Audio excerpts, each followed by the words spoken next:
Hello students, आज के इस क्लास में हम बीए 4 सेमेस्टर एनसीसी का सारे इम्पोर्टेंट ऑब्जेक्टिव क्वेश्चन देखेंगे। यूनिट 4 में आपको social service and community development के बारे में पढ़ना था। इसी से रिलेटेड आज की इस क्लास में हम आपके लिए कुछ क्वेश्चन लेकर के आए हैं। ये लास्ट यूनिट रहने वाला है आपका। आज आपका एनसीसी का कंप्लीट हो जाएगा। कुछ बच्चों का कल एग्जाम है, इसीलिए आज इतना सुबह क्लास लेना पड़ रहा है। और रहा बात पीडीएफ का, तो पीडीएफ है मेरे पास, लेकिन अपलोड नहीं हो पा रहा है कुछ कारण की वजह से। इस वजह से पीडीएफ हम आप लोग को दे नहीं सकते हैं। तो आप क्या करिए कि इसी क्वेश्चन को स्क्रीनशॉट लेकर के रख लिया कीजिए, नहीं तो कॉपी में क्वेश्चन के आंसर के साथ लिख लिया कीजिए। चलिए हम क्लास को शुरू करते हैं। तो सबसे पहला क्वेश्चन आपसे पूछा गया है, एक मिनट। सबसे पहला क्वेश्चन आपसे पूछा गया है कि सामाजिक सेवा का मुख्य उद्देश्य क्या है। तो सबसे पहले आप जान लीजिए कि सामाजिक सेवा का मतलब क्या होता है। एक मिनट। हाँ, समाज सेवा का मतलब क्या होता है। समाज सेवा का मतलब है कि बिना स्वार्थ के दूसरों की मदद करना। तो इसमें सही आंसर आपका हो जाएगा ऑप्शन बी, दूसरों की सहायता करना। ये सही आंसर है। प्रसिद्ध होना ये गलत है। आराम करना ये भी गलत है। धन कमाना ये भी गलत है। समाज सेवा का मतलब ही होता है कि दूसरों की सहायता करना। तो ऑप्शन बी हो जाएगा आपका सही आंसर। तो चलिए अब हम अगला क्वेश्चन देखते हैं। तो अगला क्वेश्चन आपसे पूछा गया है कि सामुदायिक विकास का मुख्य लक्ष्य क्या है। तो ऑप्शन दिया गया है व्यक्तिगत विकास, समाज का सामूहिक उत्थान और प्रतियोगिता बढ़ाना, उद्योग खेलना। तो आपका सही आंसर हो जाएगा ऑप्शन बी। कैसे होगा सही आंसर? क्योंकि सामुदायिक विकास का मकसद पूरे समाज को आगे बढ़ाना है, सिर्फ एक व्यक्ति को नहीं। सामुदायिक विकास मतलब क्या है कि इसमें एक से ज्यादा लोग होंगे, समूह होगा लोगों का। इसका मकसद क्या रहता है कि पूरे समाज को आगे बढ़ाना, ना कि केवल एक ही लोग को। तो सही आंसर आपका ऑप्शन बी हो जाएगा। अगला सवाल आपसे पूछा गया है, एक मिनट। अगला सवाल पूछा गया है कि ग्रामीण विकास कार्यक्रम किसके उत्थान से जुड़ा है। तो ऑप्शन दिया गया है आपका शहरों के विकास से, एक मिनट, शहरों के विकास से। ऑप्शन बी गांवों के आर्थिक और सामाजिक सुधार से। ऑप्शन सी राजनीति से। ऑप्शन डी व्यापार से। तो सही आंसर हो जाएगा ऑप्शन बी, गांव के आर्थिक और सामाजिक सुधार से। गांव के आर्थिक और सामाजिक सुधार से क्या होता है कि ग्रामीण विकास में क्या होता है कि शिक्षा, सड़क, स्वास्थ्य और रोजगार आदि शामिल होता है। इसलिए आपका ऑप्शन बी हो जाएगा सही आंसर। चलिए अब हम अगला क्वेश्चन देखते हैं। अगला सवाल आपसे पूछा गया है कि समाज सेवा में युवाओं की क्या भूमिका है। तो ऑप्शन बी केवल देखना, ऑप्शन ए केवल देखना, ऑप्शन बी सक्रिय भागीदारी, ऑप्शन डी आलोचना करना, ऑप्शन सी है ऑप्शन डी आदेश देना। सही आंसर आपका हो जाएगा ऑप्शन बी, सक्रिय भागीदारी करना। युवाओं की ऊर्जा और उत्साह समाज में सकारात्मक परिवर्तन लाता है। तो सही आंसर हो जाएगा आपका ऑप्शन बी। अगला सवाल आपसे पूछा गया है कि एनजीओ का पूरा नाम क्या है। तो फुल फॉर्म ऑफ एनजीओ आपको बताना है। तो इसका फुल फॉर्म है नॉन गवर्नमेंटल ऑर्गेनाइजेशन। ये आपको याद रखना है, एग्जाम में कई बार पूछ देता है कि एनजीओ एक गैर सरकारी संस्था होता है जो समाज कल्याण के लिए काम करती है। तो एनजीओ का यही काम है। तो ऑप्शन बी हो जाएगा आपका सही आंसर। अगला सवाल आपसे पूछा गया है कि एनजीओ का मुख्य कार्य क्या है। तो एनजीओ का मुख्य कार्य है कि ये शिक्षा, स्वास्थ्य, बाल अधिकार, परिवर्तन जैसे क्षेत्र में काम करते हैं। तो सही आंसर हो जाएगा आपका समाज की समस्याओं को हल करना, ऑप्शन बी। अगला सवाल आपसे पूछा गया है कि ग्राम सभा का प्रमुख कौन होता है। तो ग्राम सभा का संचालन ग्राम पंचायत के सरपंच द्वारा किया जाता है। तो सही आंसर हो जाएगा ऑप्शन सी, सरपंच। अगला सवाल आपसे पूछा गया है कि सामुदायिक विकास कार्यक्रम कब शुरू हुआ था। ये शुरू हुआ था 1952 में। भारत में सामुदायिक विकास कार्यक्रम 2 अक्टूबर 1952 को शुरू हुआ था। कब हुआ था? 2 अक्टूबर 1952। तो सही आंसर होगा आपका ऑप्शन ए। अगला सवाल आपसे पूछा गया है कि सामाजिक सेवा का एक उदाहरण क्या है। इसमें से आपको देख करके बताना है कि कौन सा सामाजिक उदाहरण है इसमें। तो सही आंसर आपका है रक्तदान और सफाई अभियान। चुनाव प्रचार करना ये सामाजिक सेवा नहीं हो सकता है। सामाजिक सेवा का मतलब क्या है कि उसमें आपको एक दूसरे की सहायता करनी है। तो चुनाव प्रचार करने से कोई सहायता थोड़ी होता है। ऑप्शन बी रक्तदान और सफाई अभियान ये हो सकता है। धन कमाना ये नहीं हो सकता है। छुट्टी मनाना ये भी नहीं हो सकता है। सही आंसर हो जाएगा आपका ऑप्शन बी। यह बिना स्वार्थ के समाज के हित में किए जाने वाले कार्य है रक्तदान और सफाई अभियान, इसीलिए ऑप्शन बी हो जाएगा आपका सही आंसर। अगला सवाल आपसे पूछा गया है कि स्वच्छ भारत अभियान किससे संबंधित है। तो ऑप्शन ए में दिया गया है स्वास्थ्य और स्वच्छता, खेलकूद, राजनीति, ऑप्शन डी शिक्षा। तो सही आंसर हो जाएगा ऑप्शन ए, स्वच्छता और अभियान, स्वच्छ भारत अभियान। इसके बारे में तो आप सब सुने ही होंगे। स्वच्छ भारत मतलब साफ सफाई का बात हो रहा है। इसमें सही आंसर हो जाएगा ऑप्शन ए।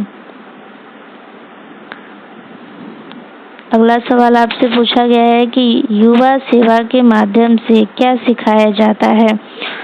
तो ऑप्शन ए दिया गया है जिम्मेदारी और नेतृत्व, ऑप्शन बी प्रतिस्पर्धा, ऑप्शन सी आलस्य, ऑप्शन डी दिखावा। तो इसमें आपका सही आंसर हो जाएगा ऑप्शन ए, जिम्मेदारी और नेतृत्व। सामाजिक कार्यों में भाग लेकर युवाओं में जिम्मेदारी और नेतृत्व दोनों बढ़ता है।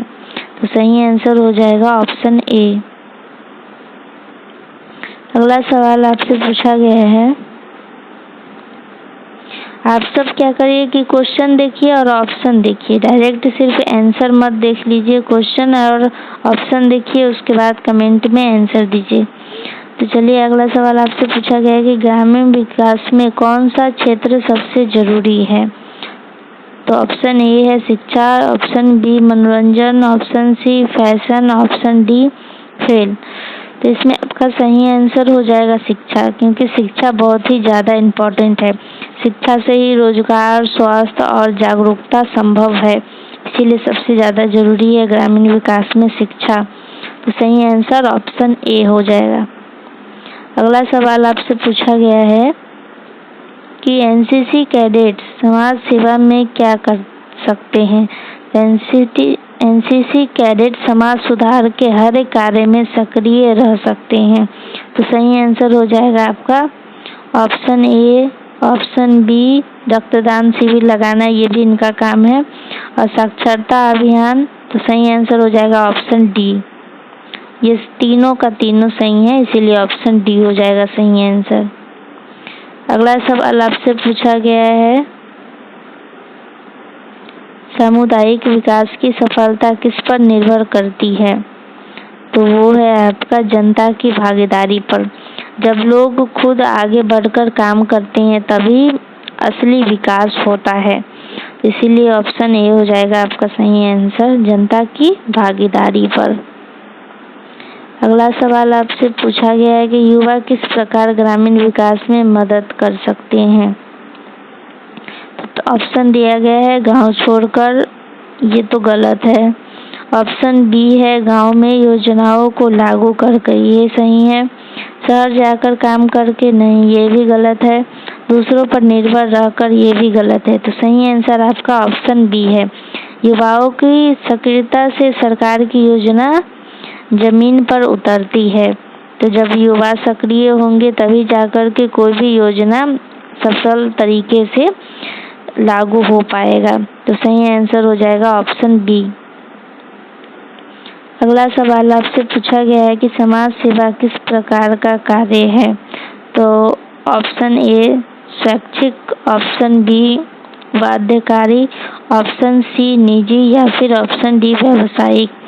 तो इसमें आपका सही आंसर हो जाएगा ऑप्शन ए स्वैच्छिक। इंग्लिश में इसको बोलते हैं वॉलेंटरी। इसे बिना किसी मजबूरी या लाभ में किया जाता है, उसी को हम बोलते हैं समाज सेवा की। इसमें बेनिफिट नहीं देखा जाता है कि हमको फायदा है या नहीं है। इसमें अगर नुकसान भी हो रहा होता है तब भी लोग को समाज सेवा करना चाहिए। अगला सवाल है आपका कि एनजीओ किसके अंतर्गत कार्य करता है। सरकारी मंत्रालय, स्वतंत्र और गैर सरकारी स्तर पर, या फिर राजनीतिक दलों के साथ, या फिर निजी कंपनियां के तहत। तो सही आंसर है आपका कि ऑप्शन बी आपका सही आंसर है। ये सरकार से स्वतंत्र रहते हैं लेकिन सहयोग कर सकते हैं। ये जो एनजीओ है ये स्वतंत्र होता है लेकिन ये क्या कर सकते हैं कि सहयोग कर सकते हैं गैर सरकारी स्तर पर। सही आंसर हो जाएगा ऑप्शन बी। अगला सवाल आपसे पूछा गया है कि युवा समाज सेवा में क्यों महत्वपूर्ण है। युवा आखिर इम्पोर्टेंट क्यों है समाज सेवा के लिए। तो इसका सही आंसर हो जाएगा ऑप्शन ए। उनमें जोश और ऊर्जा होती है। इसीलिए आप लोग देखते भी होंगे कि आजकल जितने भी ऑफिसर नियुक्त किए जाते हैं सब यंगस्टर किए जाते हैं। क्यों कहा जाता है कि युवा देश की फ्यूचर है, इसीलिए कहा जाता है क्योंकि उनमें ऊर्जा और उत्साह होता है। उतना युवाओं की शक्ति ही समाज परिवर्तन की असली ताकत है। तो इसीलिए आपका आंसर सही हो जाएगा ऑप्शन ए। अगला सवाल आपसे पूछा गया है कि सामुदायिक विकास कार्यक्रम का आदर्श क्या है। तो इसका सही आंसर हो जाएगा ऑप्शन ए लोगों की मदद से लोगों का विकास करना। अगला सवाल आपसे पूछा गया है कि समाज सेवा का नैतिक संदेश क्या है। तो नैतिक संदेश है कि हम सब एक है। सही आंसर ऑप्शन ए है। अगला सवाल आपसे पूछा गया है कि समाज सेवा का एक उदाहरण कौन सा है। तो इसमें से आपको देख करके बताना है कि कौन सा इसमें से समाज सेवा का उदाहरण है। तो बीमारों की सेवा करना ये सही है। परीक्षा देना ये समाज सेवा नहीं हो सकता है। फिल्म देखना ये भी नहीं है। बाजार घूमना ये भी नहीं है। तो सही आंसर ऑप्शन ए। अगला सवाल आपसे पूछा गया है कि सामुदायिक विकास में कौन सा तत्व सबसे महत्वपूर्ण है। तो वो है आपका सामूहिक प्रयास। सही आंसर ऑप्शन ए। अगला सवाल आपसे पूछा गया है कि ग्रामीण विकास का मुख्य साधन क्या है। तो यह है आपका कृषि और शिक्षा। सही आंसर ऑप्शन ए। अगला सवाल आपसे पूछा गया है कि सर्व शिक्षा अभियान किससे जुड़ा है। तो सर्व शिक्षा अभियान जुड़ा हुआ है सबको शिक्षा देना। सही आंसर हो जाएगा ऑप्शन ए। अगला सवाल आपसे पूछा गया कि समाज सेवा किस सिद्धांत पर आधारित है। तो वो है एकता और सहयोग पर। अगला सवाल आपसे पूछा गया है कि एनसीसी के कैडेट समाज सेवा में क्या योगदान दे सकते हैं। तो वो है आपका पर्यावरण संरक्षण अभियान, ये भी सही है। रक्तदान शिविर ये भी सही है। साक्षरता अभियान ये भी सही है। तो सही आंसर आपका हो जाएगा ऑप्शन डी उपयुक्त सभी। अगला सवाल आपसे पूछा गया है कि ग्रामीण क्षेत्र में मुख्य समस्या क्या होती है। तो ग्रामीण क्षेत्र में सबसे ज़्यादा मुख्य समस्या शिक्षा और रोजगार की कमी, यही समस्या होता है जिस वजह से लोग बाहर चले जाते हैं पढ़ने के लिए या फिर काम ढूंढने के लिए। अगला सवाल आपसे पूछा गया है कि एनजीओ किसके सहयोग से काम करते हैं। तो वो करते हैं जनता और सरकार दोनों के सहयोग से काम करते हैं। एनजीओ स्वतंत्र होता है। अगला सवाल आपसे पूछा गया है कि युवा शक्ति देश की ताकत है। इस कथन का क्या अर्थ है, इसका मतलब क्या है। कि युवा शक्ति देश की ताकत है। तो युवाओं की ऊर्जा देश का भविष्य तय करती है। तो सही आंसर ऑप्शन ए हो जाएगा। अगला सवाल आपसे पूछा गया है कि सामुदायिक विकास का उद्देश्य क्या नहीं है। इसमें से देख करके बताना है कि क्या नहीं है। तो वो है समाज में असमानता बढ़ाना। ये सामुदायिक विकास नहीं हो सकता है। लोगों की जीवन स्तर को सुधारना, ये सही है। शिक्षा फैलाना, ये भी सही है। रोजगार के अवसर बढ़ाना, ये भी सही है। तो क्या नहीं है, तो वो है ऑप्शन ए। असमानता बढ़ाना ये सामुदायिक विकास नहीं हो सकता है। अगला सवाल आपसे पूछा गया है कि ग्रामीण विकास का सबसे पहला कदम क्या है। तो सबसे पहला कदम है शिक्षा और जागरूकता फैलाना। ग्रामीण विकास में अगर सबसे पहले कुछ करना है तो वो है शिक्षा और जागरूकता फैलाना। अगला सवाल आपसे पूछा गया है कि एनजीओ का मुख्य लक्ष्य क्या होता है। इसका मुख्य लक्ष्य होता है सामाजिक समस्याओं का समाधान करना। वहाँ के जो सामाजिक समस्या है उसको हल करना ही एनजीओ का मुख्य लक्ष्य होता है। अगला सवाल आपसे पूछा गया है कि समाज सेवा के कार्यों में कौन सा शामिल है। इसमें से बताना है तो वो है आपका ऑप्शन डी। ऊपर के तीनों शामिल है इसमें। तो सही आंसर ऑप्शन डी। अगला सवाल आपसे पूछा गया है कि स्वयं सेवक कौन होता है। तो स्वयं सेवक हम कितने क्लास में भी इसका मतलब बता चुके हैं। तो आप सब इसका मतलब कमेंट में बताइएगा। जो बिना स्वार्थ दूसरों की मदद करता है उसी को हम बोलते हैं स्वयं सेवक। अगला सवाल आपसे पूछा गया है कि सामुदायिक विकास का प्रमुख साधन क्या है। तो वो है आपका शिक्षा और स्वास्थ्य। अगला सवाल आपसे पूछा गया है कि एनसीसी का समाज सेवा में उद्देश्य क्या है। तो वो है आपका नागरिक जिम्मेदारी की भावना विकसित करना। अगला सवाल आपसे पूछा गया है कि ग्रामीण विकास में कौन सी संस्था महत्वपूर्ण भूमिका निभाती है। तो वो है आपका पंचायत। ग्रामीण में पंचायत ही होता है जो भूमिका निभाती है। अगला सवाल आपसे पूछा गया है कि युवाओं को समाज सेवा में क्यों जोड़ना चाहिए। क्योंकि वे ताकत उनमें जिम्मेदारी और देशभक्ति आए, इसीलिए उनको समाज सेवा में जोड़ना चाहिए। तो सही आंसर है ऑप्शन ए। अगला क्वेश्चन है कि सामुदायिक विकास कार्यक्रम का नारा क्या था। तो वो था जनता की भागीदारी से विकास। सही आंसर हो जाएगा ऑप्शन ए। अगला सवाल और आज के इस क्लास का आखिरी सवाल है ये।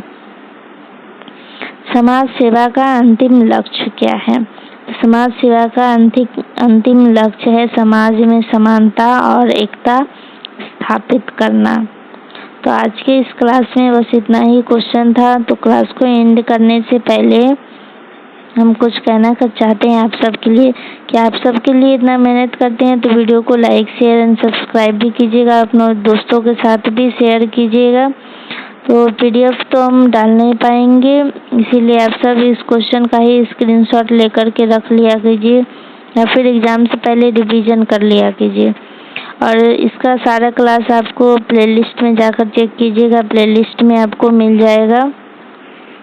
आज के इस क्लास में बस इतना ही क्वेश्चन था। यूनिट 4 आज आपका कंप्लीट हो गया। अब रिवीजन क्लास चलेगा एनसीसी का, जो कि आप एग्जाम के बाद भी देख सकते हैं। और कल जिन भी स्टूडेंट्स का एग्जाम है उन सभी को मेरी तरफ से बेस्ट ऑफ लक। इस क्लास को अटेंड करके ही एग्जाम देने जाइएगा। तो चलिए क्लास को हम यहीं पर एंड करते हैं। अगर कुछ मिस्टेक हो गया हो बोलने में या फिर पढ़ने में तो उसके लिए हम क्षमा चाहते हैं, क्योंकि हम भी इंसान हैं, आप भी इंसान हैं, कोई परफेक्ट नहीं होता है, किसी न किसी सबसे गलती हो ही सकता है। तो आज की इस क्लास में बस इतना ही। अब क्लास को यहीं पर एंड करते हैं। धन्यवाद आप सभी का क्लास में अंत तक बने रहने के लिए।